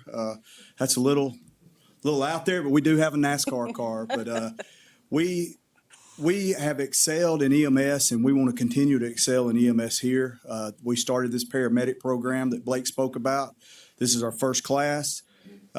We want to bring our people in from the beginning and create a culture and bring them all the way through our organization. So we want to start them in as EMTBs, get them to EMTAs or intermediate or EMTA, and then bring them in as paramedics. And we pay for that school. And right now it's only open to our employees. We have 16 people going through the class. The only thing they got to pay for is the insurance because we want them to have a little skin in the game. It's about $500 for the books and the insurance, and we cover all the rest of their costs. So we do that to create a winning culture and a culture that we can create from within. But we are going to be good stewards of any kind of dollars you send our way. We understand EMS operations and how to work within county structure. We do that now, and we do it throughout North Georgia. And we want to expand our footprint into Walker County, and we want to be partners with Walker County. We are getting ready to do a $200 million investment in Murray County. We're about to build a new hospital up there, 43 beds, with the ability to expand out to 73. We just spent $50 million in Rome for a new lung, cardiac, and heart center, and we're spending $30 million on a cancer center right by the Emperor Stadium, which is now named the Advent Health Stadium, by the way. So we're here to invest and be part of your community, and our whole mission is to serve those who can't or that are underserved, and that's what we're here for. And we're going to be here for you guys. If you got any operational questions, I got Marty here that can answer any of that. But if you, I'll be your point of contact on anything you guys need, or Blake can reach out to me if y'all have any issues, and we'll be happy to fix that. And we're here to serve you guys. And as you said, we're here to serve the citizens and be here for them. Thank you very much. We appreciate all of you being here from so far away, so thank you. Blake, what else do you have? Got anything else for me? Anybody got any questions for Blake? Thanks for all your work. Appreciate it. Yes, sir. Another thorough job, thank you. All right, the board will then take this matter under consideration for a vote. Motion to approve. All right, Mr. Blake Moore, is there a second? Seconding? Oh, Blake, I do have one question. Where are you? Just real quick, I'm sorry, I should have asked you. This starts January 1st, 2027, right? February 1st. February 1st, 2027, and it goes for how long? We'd like to do 5 years. That's the recommendation. We had put in the RFP a 3, 1, and 1, which totals 5. But I think it's to our advantage to take them up on the $600,000 for 5 years. It also allows them to recover capital and expenses they have up front. Okay, thank you. I just wanted the board to be able to know those details while they, as they already proved it, but Very good. anyway. Yeah, Okay, very good. then all in favor say aye. Aye. All right, it's unanimous and approved. Welcome aboard Advent. Thank you, guys. We're going to go grab some supper if y'all. All right, if you can find somewhere open, good luck. All right, 1711, purchase order 2026-00001554 to Jake Marshall for heating and air duct repair at the Fleet and Public Works buildings.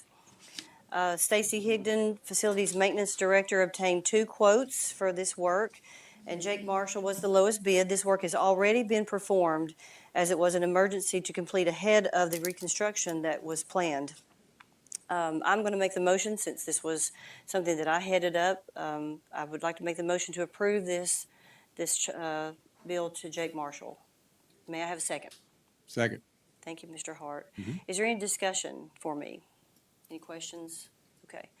All right, then we have a motion to approve first and second. All in favor, say aye. Aye. Thank you very much. Unanimous. We're getting there, folks, almost. Purchase order 2026-00001717 to Hamilton Medical Center for payment of $54,041.16 for inmate medical services. This action is necessary due to a serious health condition involving an inmate at the county sheriff's jail facility. It is the responsibility of the county government to cover these associated costs. This situation was not the result of negligence or wrongdoing by the sheriff's office or the jail operations staff. The matter required immediate action and to protect the health and well-being of that inmate. May I have a motion from the board, please? Motion to approve. Thank you, Mr. Blakemore. Is there a second? Second. Is there any discussion or questions? No question. So this is the first time I remember approving a PO for something like this. So that's because it was over the limit, I guess. So this is one event that happened? Yeah, just a single event. Okay. It's pretty costly, but it was a very serious situation. I don't know the health. I couldn't That's talk fine. about the health anyway. I was but just curious, yeah. Yeah, it doesn't happen often, as you've just noted. Mhm. And this was over my limit of $25,000. And you see, it went to Hamilton Medical, which is in Dalton, so it was just real critical that this inmate get saved. His life was in peril, basically. So it's an unusual situation. Okay, thank you. All right, sure. Do we have a second motion? We have Mr. Blakemore's approval. Do we have a second? I'm sorry, had a you did, second. Mr. Hart, yeah. Any other discussion? All right, all in favor, say aye. Aye. Okay, it's unanimous. Thank you for that. All right, purchase order 2026-0001742 to Chacon, I may be pronouncing that wrong, Quality Paint LLC for $35,500 for repair services on the interior of the Walker County Health Department. I know that Danielle Acuff is here. She's the director of you have a different title. You can come up and tell us your title. But I wanted her to present to you because this was not the lowest bid. So I wanted her to give a little background about how we got here. So, and you can tell who's with you today too. Thank you. Okay, thank you. Good evening, Board of Commissioners. I appreciate this time to be able to speak with you on behalf of the Walker County Health Department. So I would like to start out by thanking each one of you for all your hard work and dedication to keeping our community safe and our county running smoothly. We greatly appreciate each of you, as well as Chairwoman teams, for your service to our county and residents. I think that is well deserved, especially after some of the meetings that you guys have to go through. So I'm Danielle Acuff. I'm the nurse manager for the Walker County Health Department. I have been working as a nurse practitioner in public health for almost 10 years and have been with the Walker County Health Department for over 3 years. This beautiful lady beside me here is Tyra Croft. She is our amazing office manager and customer service representative supervisor. She has been working in public health at the Walker County Health Department for the past 28 years. We are here tonight to ask you to consider approving our purchase order request 2026-00001742 to Chacon Quality Paint LLC in the amount of $35,500 for the repair and renovation services on the interior of our building. It was constructed in 1980 and sold to Walker County in 1983, so it is a Walker County government-owned building. In Georgia, the local county government is legally responsible to provide a dedicated county building for the local health department to provide public health services to the community to protect and promote health. Our building is in need of sheetrock repairs in multiple areas throughout our building. The last time our entire building received any interior painting updates was almost 2 decades ago, in late 2007 or early 2008. We believe our residents and county government employees deserve a nice facility to seek our services. Last year, we did receive vinyl siding on the exterior of our building to replace the rotted and dated wood previously on the exterior. This year, we had our building exterior and sidewalks pressure washed and will be receiving updated signage on our building, as well as updated flooring in the building to replace our very worn and outdated carpeted areas. We are super grateful for these updates and hope you will consider and approve our request tonight to help us better serve and appeal to our community. At the Walker County Health Department, our highest priority is to serve our county residents well. We believe updating the building with a modern look will appeal to our residents as well as our county government employees. and encourage them to overcome any reservations they may have of seeking our services. We have a variety of programs we can offer to our residents and government employees. We provide women's wellness exams, including pap smears or cervical cancer screenings. Our breast and cervical cancer program, also known as BCCP, helps individuals who qualify and are uninsured or underinsured complete breast and or cervical cancer screenings with follow-up as needed up until a diagnosis is made. And this is at no cost to the patient. If an individual is diagnosed with breast and or cervical cancer, the individual can then apply for Women's Health Medicaid at the health department, which would help to cover any treatment that may be needed. Also at the health department, an individual can come in for pregnancy testing and counseling and apply for pregnancy Medicaid if eligible. We offer affordable, low-cost testing for sexually transmitted infections and for the human immunodeficiency virus, which is also known as HIV. In addition to testing, we provide treatment and follow-up as needed. Through our family planning program, we offer a full range of contraceptive or birth control methods, including Nexplanon, also known as the implant, and intrauterine device, also known as IUD, insertion and removal procedures.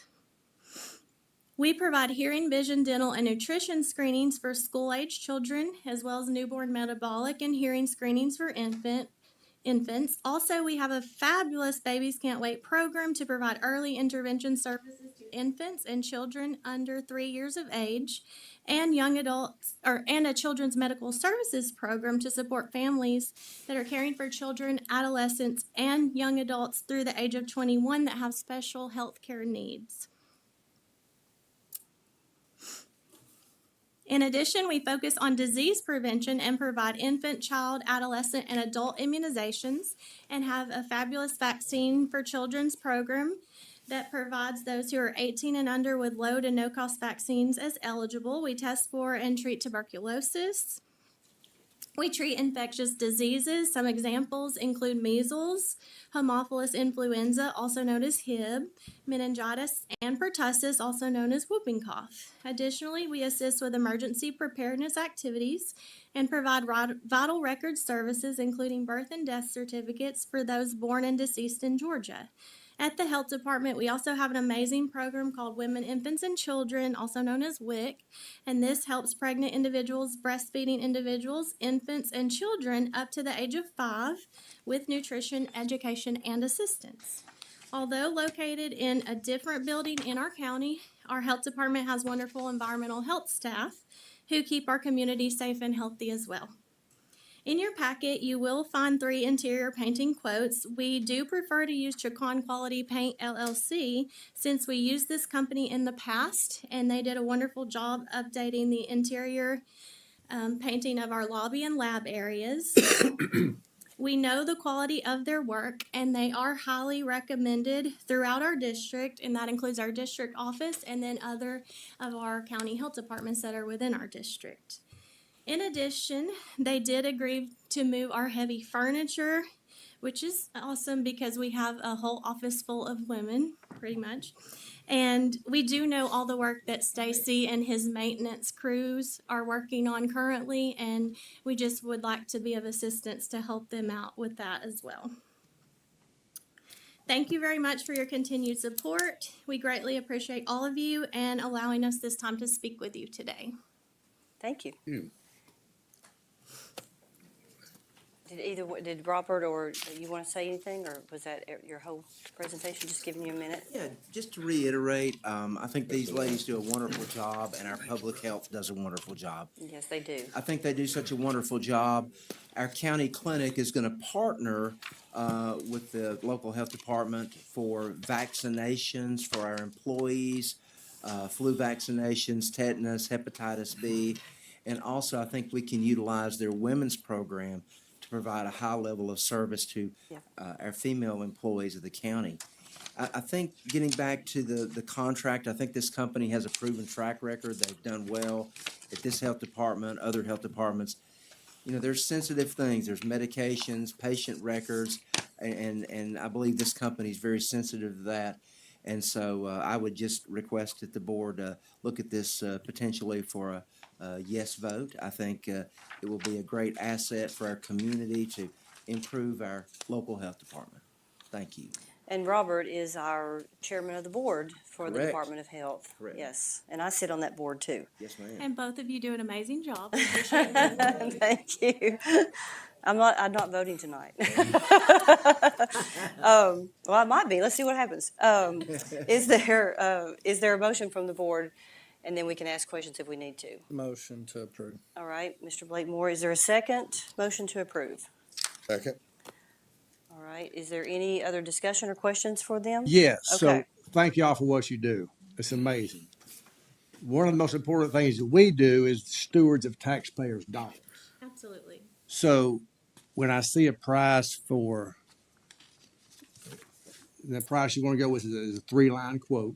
I'm looking at it right here, 1, 2, 3 lines for $35,000. And then I see a 2-page quote, very detailed, for $27,000. So that's $8,000 of taxpayers' money that I would rather spend on potholes or landfill, Saturdays at the landfill, or other things. I wanted to get it painted, I really do, but I don't want to support spending $8,000 more dollars than we need to.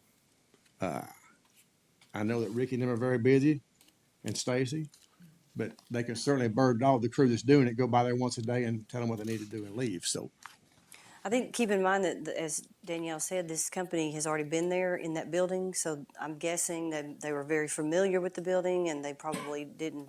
So when was the last time they painted in the building? They painted the lobby and the lab area. The building as a whole has not been painted since 2007. Okay, so 20 years. No, this 19 company painted. Chacon came last year, I believe. Yeah, last year. They- Lobby and two little rooms, two little labs. So that's all we could afford last year, was just those 2 spaces. Yeah. Yeah, one thing I would like to say, I do appreciate your concern, and of course, we are very concerned with taxpayer dollars. Like we said, we do want to very much appeal to our residents and our government employees as well. And so we think that these updates are just necessary. One of the reasons we did go with Chacon is because we do know their quality of work, and that is throughout our 10-county district as well as our district office. And then also, it did not. Some of these other quotes that you will see in your packet, they do not include the moving of that heavy equipment. Yeah, one of them does, yeah. The one from the guy in Rossville does include it, yeah. Paint all rooms, we will remove all items from walls and place them back when we are finished, so it does include it, I mean. Well, And in the quotes you're referencing, it does not say, I don't think that they, not that I'm arguing that, I mean, it's still $8,000. Right. I mean, you think, well, that's not a lot of money, but percentage wise, that's a lot of money on that quote. I mean, I think the main thing is, like with Rick and with Stacy and their crew, they have been very, very busy throughout the county and on very important jobs. And I think they would just have a hard time moving all of this furniture that would be required. I don't think they need to move it. I think that the other quotes talk about moving the furniture. so I have a comment about that too. So I did math on that. The savings, the $8,000 savings is $464 a year for 19 years, which is hopefully it won't take 19 years to paint it again, but going on with the history of this county, it's $464 in savings a year if we went with that other company. That's $38 per month savings. So with great respect to the tax dollars, I feel like when you have a trusted contractor that you know and can rely on, it's worth $38 per month savings. But that's my comment. So, all right. So, I would agree with that. as where are well. we? We Just hadn't the had a motion. quality Got a of their motion? There's a motion and a second over there, yes. Got a motion and a second. All right. All in favor say aye. Aye. And is there a nay? I am opposed. All right. Just for the price reason, I mean, just for the $8,000 or $9,000, yes, ma'am. So I have to vote because we have to have a quorum. So I am voting yes, with great respect to Mr. Hart's comments. So, any other discussion? All right, Well. then the motion passes for Chicon. Thank you very much. Thank We you. appreciate Thank all y'all. of you, just as Thank we you for the work stated. you do. We appreciate you. Thank you. All right, now we're at the commissioner comments. Mr. Blakemore? Just appreciate everybody coming out. Thank you to all the employees for all your hard work. Mr. Askew? Same thing, thanks to the employees, thanks to the participation from the citizens and everybody, just like I said, getting your opinions helps us out. Thank you. Mr. Hart? I would like to say that we didn't get to talk last month, but Carolyn Walker retired for medical reasons. She's doing well, but she did a lot for this county. She worked in that role for over 20 years as our tax commissioner. So Yes. just want to publicly thank her for all she did. Yep. And then also for Sharon, who stepped into that role. Sharon Evans has stepped into that role as interim base. She'll be on the ballot this fall, but she's worked for Carolyn for, I think, 16 years and done a great job for her county. So just excited to see that change. Hated for Carolyn, but just keep her in your prayers as she recovers. She's in rehab right now. So Thank you for mentioning that. yes, ma'am. And I'll add one comment that our compliance officer, Alex Litz, is missing because she took a different job in the county government, so that's why the chair is vacant tonight. So, all right, I need to wait on him to come back so we can vote to get out of regular session. So everybody stare at that door when he goes in, because I can't do it on my own. I got to have 3 votes, but we will go into executive session. Yes, we will.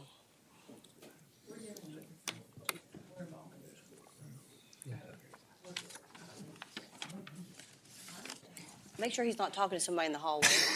He's probably talking to Here you Steve. go, okay. Hi, I'm back here.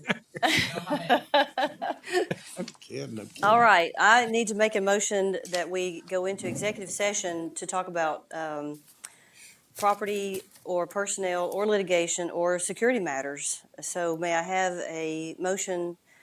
I'm making the motion. May I have a second? Second. All right, we are out of in regular meeting for the moment. We'll be back. Hi, I'm Joe Legee, Public Relations Director for Walker County Government. The board has just entered executive session. This is a process that allows elected officials to discuss a specific, sensitive topic behind closed doors. These are topics that are exempt from the Georgia Open Meetings Act. Executive session topics must fall into one of 3 categories: litigation, real estate, or personnel matters. In terms of litigation, the need may arise for the board to consult with the county attorney on pending or potential lawsuits, settlements, claims, administrative proceedings, or other judicial actions brought by or against Walker County government, its officers, or employees. Real estate covers discussions regarding the future purchase or acquisition, disposal, or lease of property. Personnel matters would cover the discussion or deliberation on the appointment, employment, compensation, hiring, disciplinary action, or dismissal of a Walker County government officer or employee. Now, if a vote is needed pertaining to an issue discussed in the executive session, it must be taken in an open meeting. Otherwise, it is not binding.